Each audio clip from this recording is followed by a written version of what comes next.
और शैतान ने अल्लाह रब्बुल आलमीन के दरबार में अर्ज किया, ऐ खुदा, मैं तुम्हारी कसम खाकर कह सकता हूँ कि अय्यूब नबी सिर्फ तुम्हारे द्वारा दी गई धन दौलत और आराम आशाइश की वजह से तुम्हारी इबादत करते हैं। अगर उनकी यह दौलत और सुख शांति खत्म हो जाए तो वह एक दिन भी तुम्हारी इबादत में नहीं लगे रहेंगे। ऐ खुदा, मुझे नबी पर हस्तक्षेप करने की ताकत दे। मैं देखना चाहता हूँ कि तुम्हारा अय्यूब नबी तुम्हारे प्रति कितना वफादार है। अल्लाह रब्बुल आलमीन ने शैतान को इजाजत दी और कहा, जाओ, तुम्हें नबी पर हस्तक्षेप करने की ताकत दी जाती है, जैसे चाहो नबी को आजमा सकते हो। शैतान अल्लाह ताला की दी हुई ताकत पाकर एक राहगीर का वेश धारण करके हजरत अय्यूब अलैहिस्सलाम के पास गया। हजरत अय्यूब अलैहिस्सलाम के पास जाकर उसने अपनी गरीबी जताई और कहा, हुजूर, मुझे कुछ दिन आपके घर रहने की अनुमति दीजिए। हजरत अय्यूब अलैहिस्सलाम को उस व्यक्ति पर शक हुआ क्योंकि उसके शरीर से एक प्रकार की तीव्र दुर्गंध आ रही थी। तब हजरत अय्यूब अलैहिस्सलाम ने उसकी यह अर्ज ठुकरा दी और कहा, मैं तुम्हें कुछ पैसे दे रहा हूँ, तुम कहीं और जाकर रहने का इंतजाम करो। शैतान हजरत अय्यूब अलैहिस्सलाम के इस व्यवहार से बहुत नाराज हुआ और मायूस होकर वापस चला गया। फिर उसने सोचा कि नबी को नुकसान कैसे पहुंचाया जाए। बहुत सोचने के बाद उसने तय किया कि नबी के फल के बगीचा में आग लगा देगा। जैसा सोचा वैसा किया। एक दिन शैतान ने नबी के फल के बगीचा में जाकर आग लगा दी।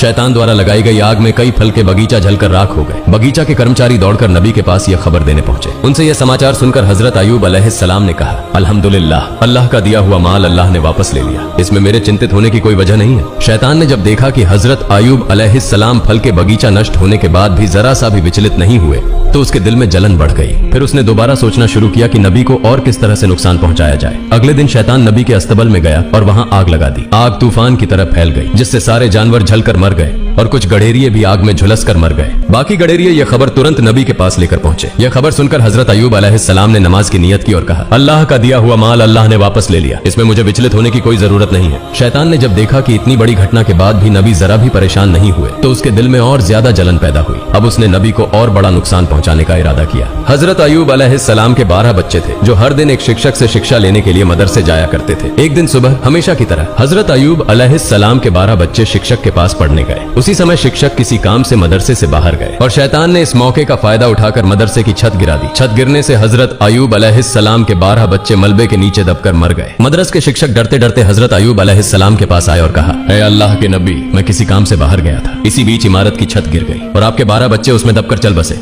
यह सुनकर हजरत अय्यूब अलैहिस्सलाम ने कहा, सुभान अल्लाह, अल्हम्दुलिल्लाह, ला इलाहा इल्लल्लाह, अल्लाहु अकबर, अल्लाह का दिया हुआ माल अल्लाह ने वापस ले लिया, इसमें मुझे विचलित होने की कोई जरूरत नहीं है। शैतान ने जब देखा कि बच्चों की मौत के बाद भी हजरत अय्यूब अलैहिस्सलाम की ईमानदारी और अल्लाह पर विश्वास में कोई कमी नहीं आई तो वह जल भुनकर राख हो गया। अब वह और बड़ी हानि पहुंचाने की सोचने लगा। इसी दौरान हजरत अय्यूब अलैहिस्सलाम के दुश्मन नबी की इस कठिन परीक्षा को देखकर बेहद खुश हो रहे थे। नबी के नौकर चाकर और कर्मचारी नबी की इस दयनीय स्थिति को देखकर जहां जहां मौका मिला चले गए। नबी का घर, बागान, अस्तबल सब कुछ खाली और सुनसान हो गया। इस मौके का फायदा उठाकर दुश्मनों ने नबी की संपत्ति लूटना शुरू कर दिया। उन्होंने टूटे फूटे घर की सारी चीजें अपने कब्जे में ले ली। बागान में बचा हुआ फल और फसल लूटने के लिए उनके बीच झगड़े शुरू हो गए। सिर्फ एक हफ्ते के भीतर हजरत अय्यूब अलैहिस्सलाम की सारी आराम आशाइश, संतानें और संपत्ति खत्म हो गई। हजरत अय्यूब अलैहिस्सलाम की 4 पत्नियां थीं।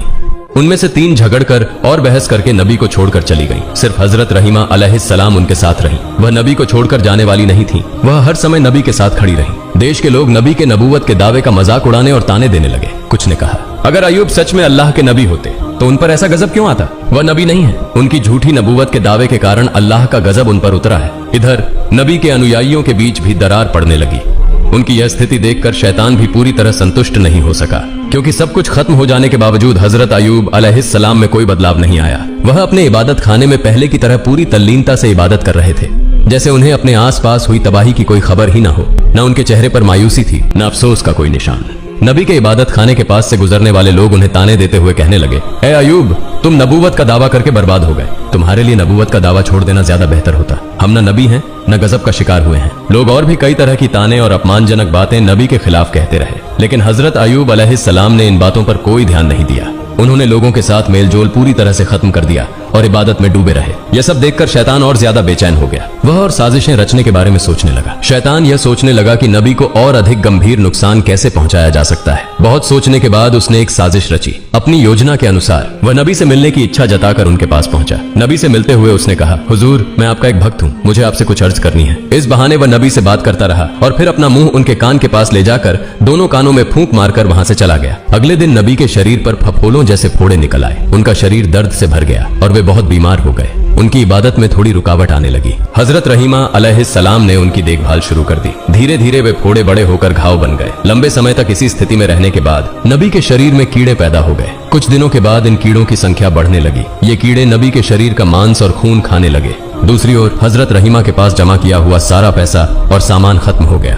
खाने पीने की गंभीर समस्या पैदा हो गई। कुछ दिनों तक नबी और उनकी पत्नी ने केवल पानी पीकर गुजारा किया, लेकिन आखिरकार हजरत रहीमा के लिए यह सहन करना मुश्किल हो गया। हजरत रहीमा अलैहिस्सलाम नबी के पास आकर अर्ज करने लगी, ए अल्लाह के नबी, अब हमारे पास कुछ भी नहीं बचा है, इसलिए गांव जाकर लोगों के घरों में काम करके रोजी कमाने के अलावा हमारे पास और कोई चारा नहीं है। अगर आप मुझे इजाजत दें तो मैं गांव में जाकर लोगों के घरों में काम करके हलाल रोजी कमा सकती हूँ और उससे हमारे खाने का इंतजाम हो जाएगा। हजरत अयूब अलैहिस्सलाम अपनी पत्नी रहीमा की बात सुनकर बहुत देर तक रोते रहे। फिर उन्होंने कहा, रहीमा, मेरा इरादा तुम्हें तकलीफ देने का कभी नहीं था, लेकिन मैं बहुत बीमार हूँ और मजबूरी में तुम्हें इजाजत दे रहा हूँ। तुम जाओ और लोगों के घरों में काम करो ताकि कुछ हलाल रोजी कमा सके। नबी की इजाजत पाकर हजरत रहीमा ने गांव में लोगों के घरों में काम करना शुरू कर दिया। दूसरी ओर गांव वाले जब हजरत अयूब अलैहिस्सलाम के शरीर की स्थिति देखते तो बहुत भयभीत हो जाते। उनके शरीर से उठने वाली दुर्गंध से लोग घृणा महसूस करने लगते और उनके शरीर में सिहरन सी होने लगती। इसके अलावा नबी के शरीर से उठने वाली सड़ी मांस की गंध से लोग परेशान हो गए। एक दिन गांव वाले हजरत अयूब अलैहिस्सलाम के पास आए और बोले, ए अयूब, तुम तुरंत हमारा गांव छोड़कर कहीं और चले जाओ। अगर ऐसा नहीं किया तो हम तुम्हें यहाँ से जबरदस्ती निकाल देंगे। उस समय हजरत अयूब अलैहिस्सलाम के साथ केवल 3 लोग थे, उनकी पत्नी हजरत रहीमा अलैहिस्सलाम और उनके 2 शागिर्द। ये दोनों शागिर्द हमेशा नबी की देखभाल और सेवा में लगे रहते थे। गांव वालों के लगातार दबाव के कारण शागिर्दों ने हजरत अयूब अलैहिस्सलाम को दूसरे गांव ले जाने का फैसला किया।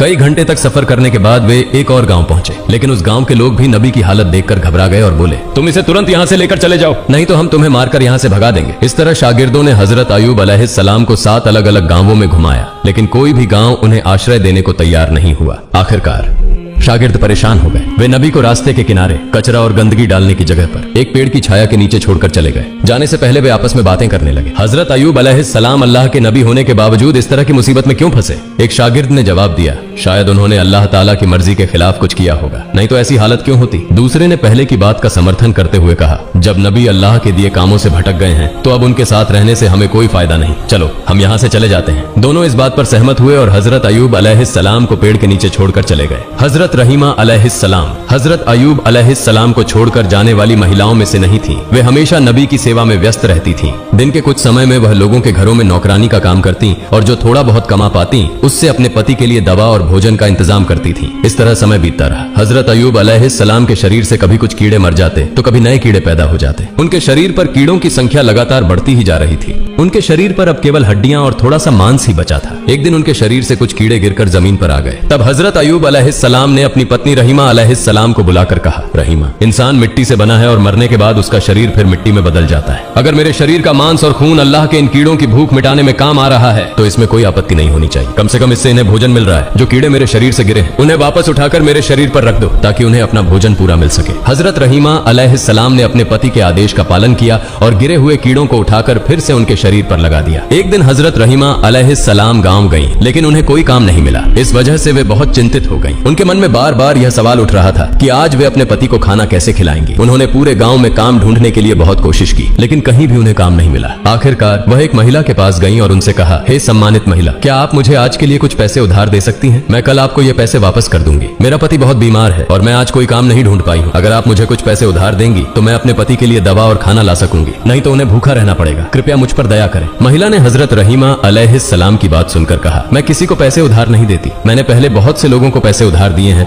लेकिन किसी ने आज तक मेरे पैसे वापस नहीं किए। इसलिए ये नाटक करना बंद करो और सीधे अपने घर का रास्ता पकड़ो। मैं तुम्हें कोई पैसा उधार नहीं दे सकती। हजरत रहीमा अलैहिस्सलाम ने कहा, तो फिर मुझे कोई काम दीजिए, उस काम के बदले में मुझे पैसे दे दीजिए। महिला ने कहा, मेरे पास तुम्हारे लिए कोई काम नहीं है, लेकिन मैं एक शर्त पर तुम्हें पैसे दे सकती हूँ। तुम्हारे सिर के बाल मुझे बहुत पसंद है। अगर तुम अपने सिर के बाल काट कर मुझे दे दो तो मैं उनके बदले तुम्हें पैसे दे सकती हूँ। हजरत रहीमा अलैहिस्सलाम ने जवाब दिया, हे महिला, मेरे पति बहुत बीमार हैं। उनका पूरा शरीर कीड़ों ने खा लिया है। वह किसी कठोर चीज को छू भी नहीं सकते। जब वह बिस्तर से उठते हैं तो मेरे बाल पकड़कर सहारा लेते हैं। अगर मैं अपने सिर के बाल काटकर तुम्हें दे दूं तो मेरे पति बिस्तर से कैसे उठेंगे? इस पर महिला ने कहा, ठीक है, तो तुम अपने सिर के आधे बाल काटकर मुझे दे दो, मैं उनके बदले तुम्हें पैसे दूंगी। हजरत रहीमा अलैहिस्सलाम ने चारों तरफ से लाचार होकर महिला की इस शर्त को मान लिया। उन्होंने अपने सिर के आधे बाल काटकर महिला को दे दिए और बदले में कुछ पैसे लिए। उन पैसों से उन्होंने अपने बीमार पति के लिए भोजन और दवा खरीदी और घर की ओर चल पड़ी। शैतान यह सब देख रहा था। जब उसने देखा कि हजरत रहीमा अलैहिस्सलाम ने अपने सिर के आधे बाल कटवा लिए हैं तो उसने इसे हजरत अयूब अलैहिस्सलाम और रहीमा के बीच गलत फहमी पैदा करने का सुनहरा मौका समझा। इसके बाद शैतान एक दरवेश का वेश धारण करके हजरत अयूब अलैहिस्सलाम के पास आया और कहा, आप अल्लाह के नबी हैं, लेकिन आपकी पत्नी का चरित्र बहुत खराब है। वह अक्सर अलग अलग जगहों पर चोरी करती है और इसी तरह से गलत तरीकों से पैसा कमाती है। आज वह चोरी करते हुए पकड़ी गई और लोगों ने सजा के तौर पर उसके सिर के आधे बाल काट दिए। जब वह घर लौटेगी तो आप खुद यह देख सकते हैं। हम आपकी इज्जत करते हैं, इसलिए आपको पहले ही यह बात बता रहे हैं। यह कहकर शैतान वहां से चला गया। हजरत अयूब अलैहिस्सलाम ने शैतान की बातों पर विश्वास कर लिया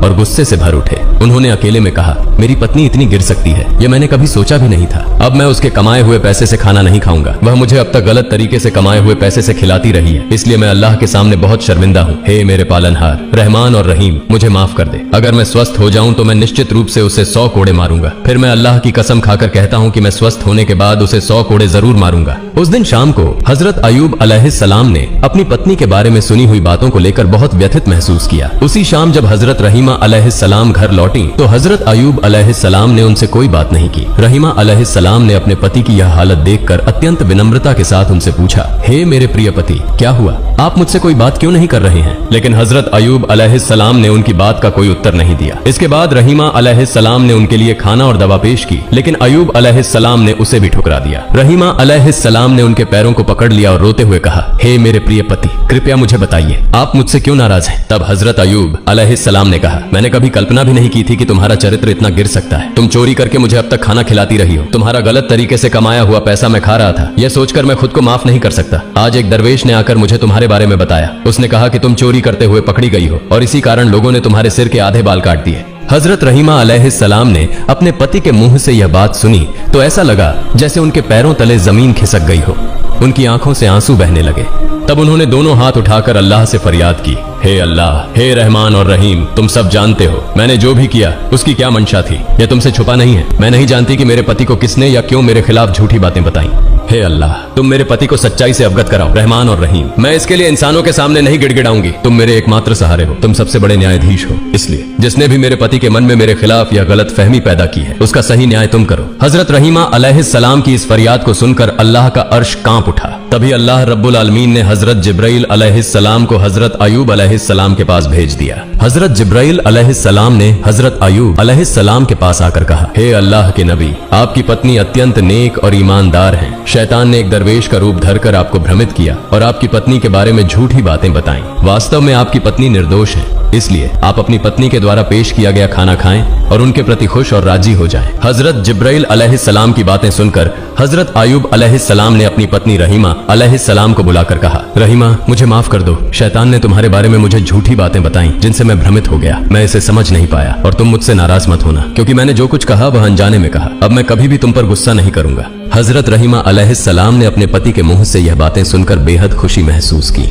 उन्होंने फिर से पूरी लगन और उत्साह के साथ अपने पति की सेवा शुरू कर दी। रहीमा अलैहिस्सलाम हर दिन मेहनत करके कुछ धन अर्जित करती और उससे अपने पति की जीविका और उपचार का प्रबंध करती। जब शैतान ने देखा कि हजरत अयूब अलैहिस्सलाम को रहीमा अलैहिस्सलाम के खिलाफ भड़काने की उसकी योजना विफल हो गई है तो उसने एक बूढ़े व्यक्ति का रूप धारण किया। एक दिन शैतान बूढ़े व्यक्ति के रूप में हजरत रहीमा अलैहिस्सलाम से रास्ते में मिला और उनसे पूछा, माँ, तुम्हारी यह हालत क्यों हो गई है? तुम इतनी परेशान और थकी हुई क्यों लग रही हो? हजरत रहीमा अलैहिस्सलाम ने उत्तर दिया, मेरे पति बहुत बीमार हैं। उनके शरीर पर घाव हो गए हैं जिनमें कीड़े पड़ गए हैं। उनके शरीर का रक्त और मांस कीड़े खा रहे हैं। यही सोच सोचकर मैं दिन रात बहुत चिंतित रहती हूँ। यह सुनकर बूढ़े ने कहा, मैं तुम्हारे पति के घाव और इस बीमारी का एक अचूक इलाज जानता हूँ। अगर तुम इसे अपने पति को बिना बताए इस्तेमाल कर लो तो वह एक ही दिन में इस बीमारी से छुटकारा पा लेंगे। रहीमा अलैहिस्सलाम ने कहा, हुजूर, दया करके मुझे उस दवा का नाम बता दीजिए, मैं इसे आजमाने की कोशिश करूंगी। तब बूढ़े ने कहा, अगर तुम इस दवा के बारे में अपने पति को पहले से बता दोगी तो वह इसे इस्तेमाल करने से मना कर सकते हैं। इसलिए यदि तुम बिना अपने पति को बताए इस दवा का उपयोग कर सको